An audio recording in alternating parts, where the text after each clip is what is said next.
Yeah, that's fascinating. How do you prepare for something like that? It would need to be surrounded by the right people and having the parties. Well, you've got to educate everyone. You can't count on the technologists to shape these things. Social networking, we're still arguing about what the policy should be. And, the fact that algorithms reward outrageous things that even if they're not at all factual, and AI heightens all of that. And, this is an era where getting the politicians to see the technology, including all this good stuff, personal tutors, better medical care, even making the government more efficient. This is the most promising set of tools because bureaucratic paperwork, AIs actually are pretty darn good at reading and processing those kinds of things.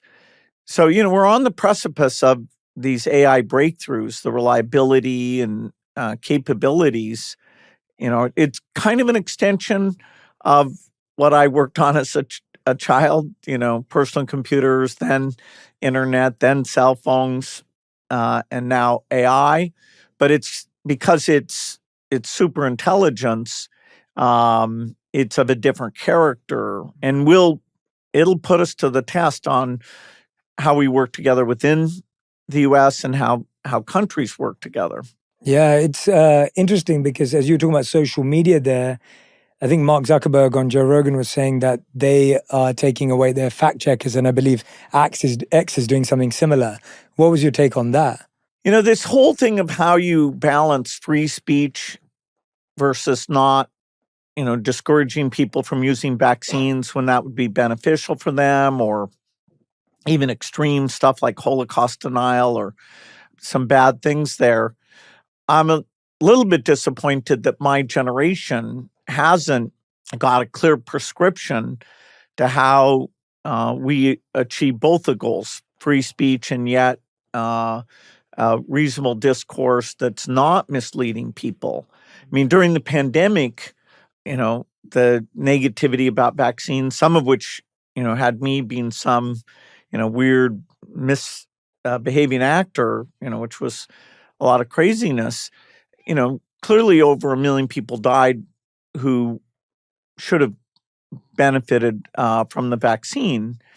And next time, whether it's an out of control AI or the next pandemic, the impact of not getting facts out could be much more dramatic. I mean, you could have a pathogen that was 10 times or 20 times as fatal as COVID was, particularly once Omicron comes along. The fatality rate is actually reasonably modest and mostly elder people.